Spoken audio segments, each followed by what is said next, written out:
हमने इकोसिस्टम वाला चैप्टर ख़त्म किया था इकोलॉजी में, ठीक है। तो आज हम लोग आज हम चैप्टर नंबर 15 स्टार्ट करेंगे, बायोडाइवर्सिटी एंड कंजर्वेशन, ठीक है। इतने दिनों से मेरी तबीयत ठीक नहीं होने की वजह से बेटा आप तक लेक्चर नहीं पहुंचा है, तो कुछ ही दिनों में ये हमारा इकोलॉजी वाला पार्ट खत्म हो जाएगा और आपका सिलेबस भी खत्म हो जाएगा। तो हम लोग आज चैप्टर नंबर 15 पर स्टार्ट करेंगे, बायोडाइवर्सिटी एंड कंजर्वेशन, ठीक है। चैप्टर 15 है ये आपका, biodiversity and conservation. Biodiversity and conservation. Biodiversity and conservation, पहली चीज़ तो ये है बेटा, बायोडाइवर्सिटी आप लोग पहले से भी जानते हैं थोड़ा सा कि बायोडाइवर्सिटी का मतलब होता है वेरिएशंस। बायोडाइवर्सिटी का मतलब होता है वेरिएशंस, और आपको ये पता है कि वेरिएशंस तो रिप्रोडक्शन, सेक्सुअल रिप्रोडक्शन की वजह से आते हैं। और ये जो वेरिएशंस होते हैं ना, ये हर लेवल ऑफ मतलब प्रत्येक लेवल ऑफ ऑर्गेनाइजेशन के लिए होते हैं, हर एक लेवल ऑफ ऑर्गेनाइजेशन पर होते हैं। यानी कि ये जो वेरिएशंस होते हैं ये टिश्यू लेवल पर भी होते हैं, या ऑर्गन के लेवल पर भी होते हैं, या ऑर्गेनिज्म लेवल पर भी होते हैं, ये स्पीसीज़ के लेवल पर भी होते हैं, ऑर्गेनिज्म के लेवल पर, स्पीशीज़ के लेवल पर, इकोसिस्टम में, सारे लेवल्स पर ये वेरिएशंस प्रेजेंट होते हैं। तो ये जो दो वेरिएशंस हैं, एक्चुअली ये जो टर्म है बायोडाइवर्सिटी टर्म, ये बायोडाइवर्सिटी टर्म दिया था, टर्म बायोडाइवर्सिटी देने वाले साइंटिस्ट का नाम था रोजेन। क्या नाम था साइंटिस्ट का? रोजेन, ROSEN, रोजेन था बायोडाइवर्सिटी का टर्म देने वाले साइंटिस्ट का नाम। और हमें ये पता है कि ये जो वेरिएशंस होते हैं, ये वेरिएशंस लिविंग ऑर्गेनिजम्स में होते हैं, और स्पीसीज लेवल पर होते हैं, और जेनेटिक लेवल पर होते हैं, ठीक है। वेरिएशंस जो होते हैं, बायोडाइवर्सिटी का मतलब क्या हुआ? वेरिएशन।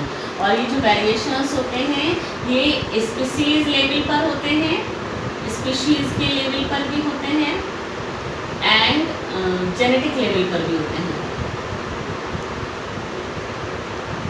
ठीक है। स्पीसीज लेवल पर भी होते हैं और जेनेटिक लेवल पर भी होते हैं ये वेरिएशंस, ठीक।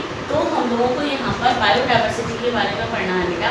सबसे पहले IUCN के अकॉर्डिंग मैं आपको बता दूँ, पहले IUCN का मतलब क्या हुआ बेटा? International union for conservation of nature. International union of conservation and international union for conservation and conservation of nature, ठीक है। IUCN के अकॉर्डिंग 2004 में द नंबर ऑफ ऑर्गेनिजम्स की जो संख्या है, ऑर्गेनिजम्स की संख्या 2004 में ऑर्गेनिजम्स की संख्या 1.5 मिलियन ऑर्गेनिजम्स की स्टडी हो चुकी है, स्टडी हो चुकी है। यानी कि IUCN के अकॉर्डिंग 2004 तक 1.5 मिलियन ऑर्गेनिजम्स की स्टडी हो चुकी थी, ठीक है। IUCN का जो हेड क्वार्टर है बेटा, IUCN का जो हेड क्वार्टर है वो स्विट्जरलैंड में है। कहाँ पर है? स्विट्जरलैंड में है ये हेड क्वार्टर इसका। IUCN का हेड क्वार्टर जो है वो स्विट्जरलैंड में है। कहाँ है बेटा? स्विट्जरलैंड में, ठीक। एक साइंटिस्ट थे रॉबर्ट मे, इन्होंने ये बताया, रॉबर्ट मे के अनुसार 7 मिलियन ऑर्गेनिजम्स की स्टडी हो चुकी है, 7 मिलियन। IUCN के अकॉर्डिंग 1.5 मिलियन, लेकिन रॉबर्ट मे के अनुसार 7 मिलियन स्पीसीज की स्टडी हो चुकी है। ये लॉजिकल नंबर था, इन्होंने लॉजिकल संख्या बताई कि इतने स्पीशीज की स्टडी हो चुकी है। ठीक,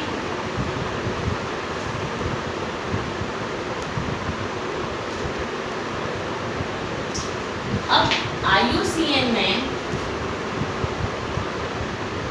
जो 1.5 मिलियन ऑर्गेनिज्म की स्टडी बताई, इसमें से 1.5 मिलियन में से इसमें से 70% तो एनिमल्स हैं, 22% प्लांट्स हैं और बाकी अदर्स हैं, निमेटोड्स हैं, इनवर्टेब्रेट्स हैं, ये सब। ठीक है, तो 1.5 मिलियन जो IUCN के अकॉर्डिंग स्टडी हो चुकी है उसमें 70% एनिमल्स हैं, 22% प्लांट्स हैं, बाकी अदर्स हैं। ठीक है, चलिए ये वाली बात हमने की। अब हम लोग आते हैं इस पर कि कौन कौन से लेवल पर ये डाइवर्सिटी होती है, कितने टाइप की डाइवर्सिटी होती है। हम कहते हैं 3 टाइप की डाइवर्सिटी होती है। ये जो बायोडाइवर्सिटी है ये कितने टाइप की होगी बेटा? 3 टाइप की बायोडाइवर्सिटी होती है।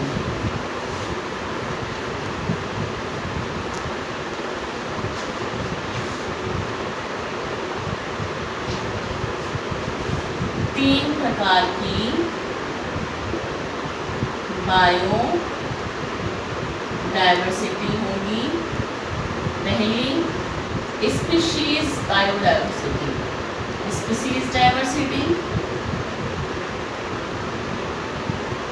दूसरी जेनेटिक डाइवर्सिटी और तीसरी इकोलॉजिकल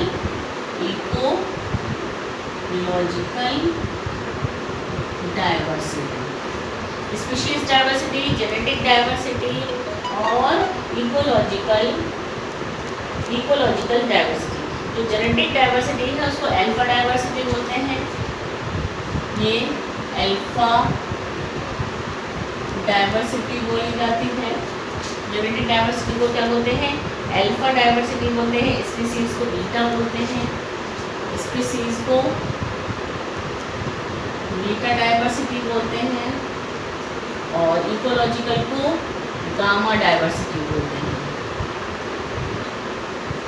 ठीक है, स्पीशीज डाइवर्सिटी को बीटा डाइवर्सिटी, जेनेटिक डाइवर्सिटी को अल्फा डाइवर्सिटी, इकोलॉजिकल डाइवर्सिटी को गामा डाइवर्सिटी कहते हैं। चलिए अब इनके एग्जाम्पल्स बेटा NCERT से जरा देख लेते हैं।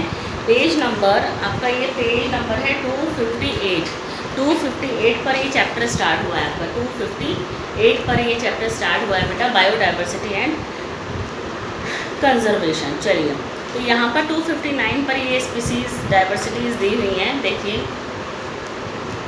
पेज नंबर 259 पर the most important of them are number 1 genetic diversity दी हुई है। जेनेटिक डाइवर्सिटी देखते हैं जेनेटिक डाइवर्सिटी में क्या लिखा हुआ है बेटा। देखिए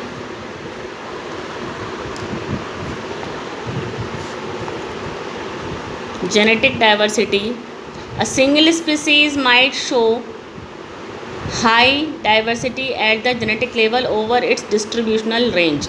यानी कि ये कह रहे हैं कि सिंगल स्पीसीज़ जो है, सिंगल स्पीसीज़ अपने जेनेटिक लेवल पर रेंज के according, single species might show high diversity at the genetic level over it's distributional range. यानी ये कह रहे हैं कि कोई एक स्पीसीज़ अगर है अपने जेनेटिक लेवल पर उसकी रेंज के अकॉर्डिंग अपना इफेक्ट को शो करेगी। यानी कि कोई एक स्पीसीज़ है वो अगर इस लेवल पर है तो कुछ और इफेक्ट दिखाएगी, ऊपर के लेवल पर जाएगी तो कुछ और इफेक्ट दिखाएगी। जैसे कि एक एग्जाम्पल है रावल्फिया का, Rauvolfia vomitoria. The genetic variation shown by medicinal plant Rauvolfia vomitoria. तो जेनेटिक लेवल पर जो एग्जाम्पल दिया गया है, इसमें वो दिया गया है बेटा रावल्फिया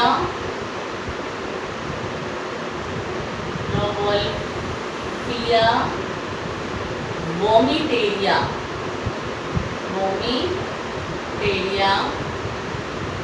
ये हिमालय रीजन पर इफेक्ट अलग अलग रेंज पर प्रदर्शित करती है ना। तो जेनेटिक लेवल पर देखिएगा रावल्फिया वोमिटेरिया को उन्होंने कहा है कि एक मेडिसिनल प्लांट है Rauvolfia vomitoria, growing in different Himalayan ranges might be in terms of potency and concentration of the active chemical reserpine that the plant produces has more than 50,000 genetically different strains of rice and 1,000 different varieties of mango। यानी इन्होंने कहा कि rauwolfia vomitoria जो है, ये rauwolfia वोमिटेरिया एक chemical का secretion करती है, एक मेडिसिनल प्लांट है। रावोल्फिया वोमिटोरिया एक मेडिसिनल प्लांट है, ये केमिकल का सिक्रीशन करती है, उस केमिकल का नाम है रिसर्पिन।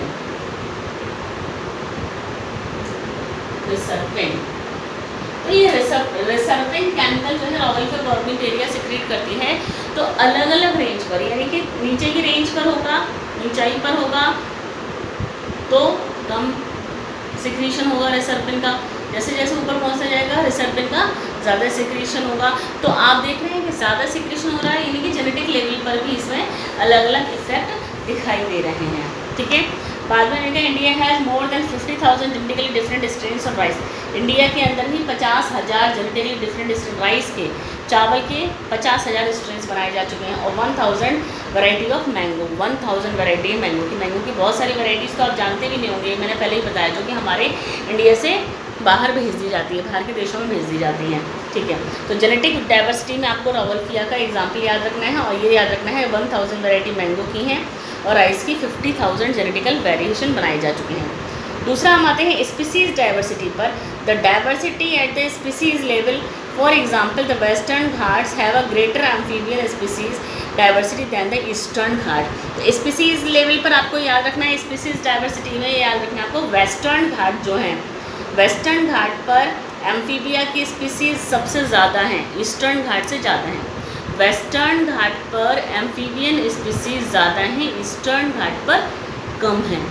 जगह अलग अलग तो स्पीशीज़ एक ही है, लेकिन नंबर ऑफ स्पीसीज़ जो हैं वो अलग। तो स्पीशीज़ जो हैं एम्फीबियन की स्पीसीज़ वेस्टर्न घाट पर ज़्यादा हैं और ईस्टर्न घाट पर कम है। ठीक है, तीसरा हमने कहा ecological diversity. Ecological diversity at the ecosystem level, India for instance with its desert, rainforest, mangrove, coral reef, wetland, estuaries and alpine meadows has a greater ecosystem diversity than a Scandinavian country like Norway। यानी कि हमारे India में इतना ज़्यादा ecological differences हैं, इतने ज़्यादा variations हैं जितने कि नॉर्वे में भी नहीं हैं। नॉर्वे जैसे देश के अंदर भी इतनी डाइवर्सिटी नहीं है जितने हमारे इंडिया के अंदर डाइवर्सिटी है। देखिए, at the ecosystem level India for instance, desert है हमारे इंडिया के अंदर, रेन फॉरेस्ट भी है, मैंग्रोव भी हैं, कोरल रीफ भी हैं, वेटलैंड भी हैं, एल्पाइन मीडोज भी हैं, एस्टुरीज भी हैं। तो ग्रेटर इकोसिस्टम है हमारे इंडिया के अंदर, इतना तो नॉर्वे के अंदर भी नहीं है। यानी कि नॉर्वे में भी इतनी डाइवर्सिटी नहीं है जितने हमारे इंडिया के अंदर डाइवर्सिटी। आप जानते ही हैं, आपको मालूम, ट्रॉपिकल रेन फॉरेस्ट, मैंग्रोव्स, ये सब देख रहे हैं आप, तो ये इकोलॉजिकल डाइवर्सिटी कहलाती है। हमारे इंडिया के अंदर इकोलॉजिकल डाइवर्सिटी बहुत है। ठीक, आगे देखते हैं क्या लिखा है। It has taken millions of years of evolution to accumulate this rich diversity in nature, but we could lose all the wealth in less than 2 centuries if the present rates of species losses continue. उन्होंने कहा, यहाँ पर ये बताया जा रहा है कि हमारे इंडिया की डाइवर्सिटी जो है इतनी ज़्यादा हुई है, मिलियंस ऑफ ईयर्स बाद हुई है, मिलियंस ऑफ ईयर्स, सालों बाद, हज़ारों सालों बाद हमारे इंडिया की डाइवर्सिटी इतनी ज़्यादा हुई है। लेकिन अब प्रेजेंट में जो कंडीशन चल रही है कि ह्यूमन बींग्स किस तरीके से फॉरेस्ट को काट रहे हैं, एनिमल्स को ख़त्म कर रहे हैं, तो अगर ऐसा ही चलता रहा तो एक दिन ऐसा आएगा कि डाइवर्सिटी ख़त्म कर देंगे हम लोग, हमारे यहाँ से डाइवर्सिटी ख़त्म हो जाएगी, जबकि हमारे यहाँ इंडिया में सबसे ज़्यादा डाइवर्सिटी है। ठीक, biodiversity and conservation are now vital environmental issue for international concern. तो इसीलिए लोगों के लिए कंसर्न ज़्यादा है, ध्यान देना चाहिए बायोडाइवर्सिटी और कंजर्वेशन पर। बायोडाइवर्सिटी को किस तरीके से सुरक्षित रखा जाना है, इस पर हमें ध्यान देना चाहिए। ठीक, अब ये कह रहे हैं how many species are there on earth and how many in India. Earth पर, इस पूरी अर्थ पर कितनी स्पीसीज़ हैं और हमारे इंडिया में कितनी हैं, इस पूरी अर्थ पर और हमारे इंडिया में कितनी स्पीसीज़ हैं, ये वाली बात करते हैं बेटा। Since there are published record, जो मैंने आपको अभी बताया ना वो वाली चीज़ में दे रहे हैं बेटा। Since there are published record of all the species discovered and name, we know how many species in all have been recorded so far, but it is not safe to answer the question of how many species there are on earth। According to IUCN, देखिए लिखा हुआ ना IUCN 2004, the total number of plants and animal species described so far is slightly more than 1.5 million. 1.5 million से slightly more होगी, ज़्यादा होगी, दरअसल 1.5 million मानी जाती है IUCN के according. But we have no clear idea of how many species are yet to be discovered and described. तो IUCN के अकॉर्डिंग तो 1.5 मिलियन की स्टडी की जा चुकी है, लेकिन हम अभी तक ये श्योर नहीं कह सकते कि कितने ऑर्गेनिज्म और रह गए हैं जिनकी स्टडी करना बाकी है। Estimates very widely and many of them are only educated guesses, guess लगा सकते हैं, अंदाज़ा लगा सकते हैं लोग बस इस चीज़ का कि कितनी रह गई हैं। For many taxonomic groups species inventors are more complete in temperate than in tropical countries. ठीक, जो स्पीशीज़ इन्वेंटरीज हैं उन लोगों ने ये बताया है inventories are more complete in temperate than in tropical countries. Temperate country में ज़्यादा है स्पीसीज़ डाइवर्सिटी, जबकि ट्रॉपिकल में कम है। Considering that an overwhelming large proportion of the species waiting to be discovered are in the tropics. Tropic region की तो बहुत सारी, मतलब ये कह रहे हैं ट्रॉपिकल रीजन में कम डाइवर्सिटी है, जबकि टेम्परेट में ज़्यादा डाइवर्सिटी है। बट ट्रॉपिकल रीजन का इसलिए कि ट्रॉपिकल रीजन में तो बहुत सारी डाइवर्सिटी, बहुत सारी स्पीसीज़ की तो अभी पता ही नहीं लग पाया है। ट्रॉपिकल में तो है बहुत सारी, लेकिन ट्रॉपिकल रीजन में अभी तक बहुत सारी स्पीसीज़ ऐसी रह गई हैं बाकी, जिनके बारे में अभी तक लोगों को पता है ही नहीं, है ना। तो waiting to be discovered are in tropics. Biologist make a statical comparison of the temperate tropical species richness of an exhaustive study of insects and extrapolate this ratio of other groups of animals and plants to come up with a gross estimate of the total number of species on earth. Some extreme estimates range from 20 to 50 million. एक range बताई गई तो 20 से 50 million तक होगी, जो कि अभी तक नहीं पता है लोगों को। But a more conservative and scientifically sound estimate made by Robert may places the global species diversity about 7 million. जो हमने बताया ना कि रॉबर्ट मे ने अपने अंदाजे से बताया है कि 7 मिलियन स्पीसीज़ के बारे में स्टडी हो चुकी है। अदरवाइज़ IUCN के अकॉर्डिंग तो 1.5 मिलियन है, लेकिन रॉबर्ट मे ने ये बताया है, ये गैस करके कि 7 मिलियन स्पीसीज़ के बारे में पता लगाया जा चुका है। ठीक है, यहाँ पर वही लिखा है जो मैंने आपको बताया कि IUCN के अकॉर्डिंग 1.5 मिलियन में से 70% एनिमल्स हैं, 22% प्लांट्स हैं, बाकी अदर्स हैं। तो इन्होंने यहाँ पर दिखा दिया, ये देखिए, representing the global biodiversity proportional number of species of major taxa of plants, invertebrates and vertebrates। देखिए यहाँ पर इन्होंने वर्टिब्रेट्स को दिखाया है, यहाँ वर्टिब्रेट्स को दिखाया है, यहाँ इन्वर्टिब्रेट, यहाँ वर्टिब्रेट्स, और यहाँ पर इन्होंने दिखाया है किसको, अदर्स, मतलब प्लांट्स को लिया गया है यहाँ पर। ठीक है, तो हम इसको देखते हैं कि क्या है। ये डायग्राम्स से रिलेटेड क्वेश्चन पूछा जाता है बेटा।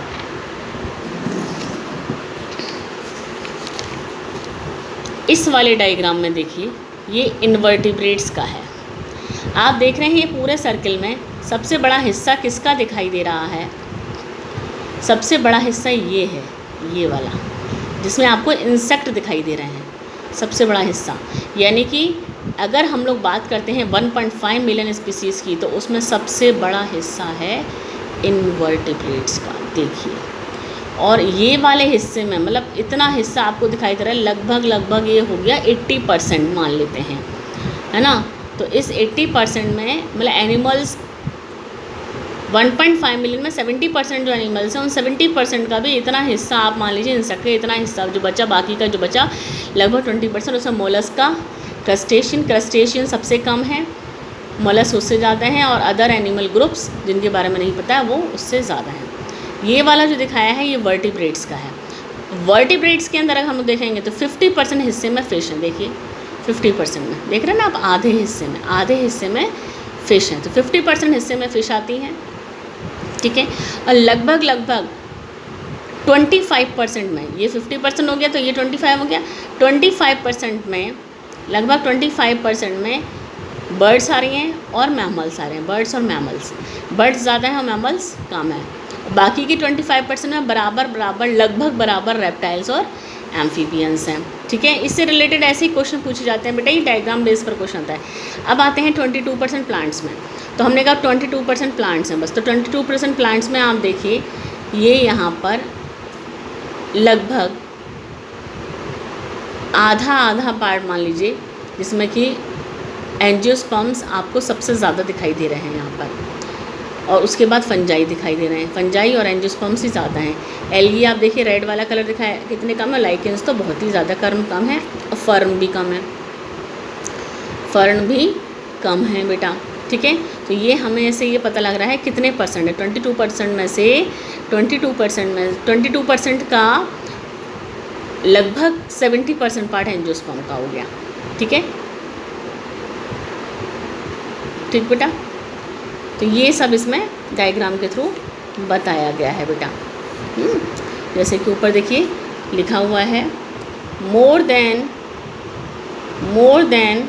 70% of all the species recorded are animals, while plants including algae, fungi, bryophyta, gymnosperm and angiosperm comprises no more than 22% of the total. Among animals, insects are the most species rich taxonomic group. insects सबसे ज़्यादा है ना, देखिए makeup more than 70% of the total. मैंने बोला था ना 70% से ज़्यादा इंसेक्ट से ले रहे हैं, ठीक है। इन्होंने कहा 70%, that means out of 10 animals of the planet 7 are insect, ठीक है ना। 7, अगर हम इस प्लेनेट पर हमारी अर्थ पर हम 10 ऑर्गेनिज्म को देखते हैं तो उसमें 10 में से 7 तो इंसेक्ट होंगे, इतना है। Again how do we explain this enormous diversification of the insects? The number of fungi species in the world is more than combined total of the species of fish. Number of fungi species in the world is more than combined total of species of fish. देखिए fish से ज़्यादा fungi हैं, दिख रहा है आपको। 50% है fish और 50% से ज़्यादा आपको फंजाई दिख रही है। 50% तो ये हो गया, 50% से ज़्यादा फंजाई हैं, यानी कि फिश से ज़्यादा फंजाई हैं, ठीक। In figure 15.1 diversity is depicted showing species number of major taxa. तो इस तरीके से ये इसमें शो किया गया है कि कितनी स्पीसीज डाइवर्सिटी, ठीक है।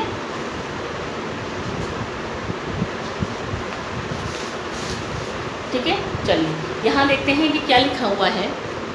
Although India has only 2.4% of the world's land area, India के पास 2.4% ज़मीन है पूरे वर्ल्ड की, अगर हम देखते हैं। Its share of global species diversity is an impressive 8.1%। That's what makes our country one of 12 mega diversity country of the world. 2.4% part है हमारे पास पूरे वर्ल्ड का, हमारे अर्थ का, और its share of the global species biodiversity is an impressive 8.1%। और species diversity हमारे India में 8.1% है, 8.1%, जो कि हमारा इंडिया मेगा डाइवर्सिटी कंट्री में आता है।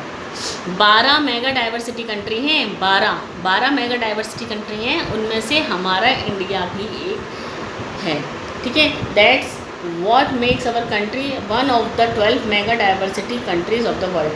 Nearly 45,000 species of plants and twice as many animals have been recorded from India. 45,000 species plants की और इसकी दुगनी एनिमल्स की हमारे इंडिया से डिस्कवर हो चुकी हैं, रिकॉर्ड हो चुकी हैं। How many living species are actually there waiting, और बहुत सारी अभी बाकी रह गई हैं।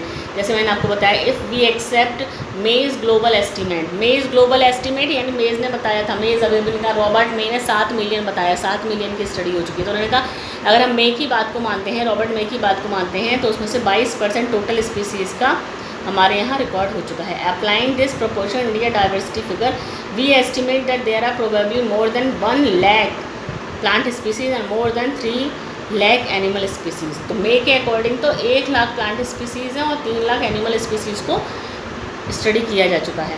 Consider the immense train manpower and the time required to complete the job. The situation appears more hopeless when we realise that a large fraction of these species races the threat of becoming extinct even before we discover them. लेकिन इतनी present में ख़राब condition चल रही है कि जितनी discovery हो रही है उससे ज़्यादा स्पीसीज़ तो एक्सटिंक्ट होती चली जा रही हैं, क्योंकि लोग ख़त्म करते चले जा रहे हैं। Nature's biological library is burning even before we catalogue the titles of all the books stock there. जितनी डाइवर्सिटी हम लोग कैटलॉग बनाते चले जा रहे हैं, उनमें से बहुत सारे कैटलॉग ख़त्म होते चले जा रहे हैं। क्यों? क्योंकि एनिमल्स एक्सटिंक्ट होते चले जा रहे हैं। ठीक है बेटा, चलिए आज के लिए इतना काफ़ी है। कल हम पढ़ेंगे पैटर्न्स ऑफ बायोडाइवर्सिटी, जिसमें लैटिट्यूड, ग्रेड एंड एल्टीट्यूड, ये सारी चीज़ों को हम लोग पढ़ेंगे। ठीक है, एनसीईआरटी को पढ़ना है आपको बेटा इकोलॉजी के लिए।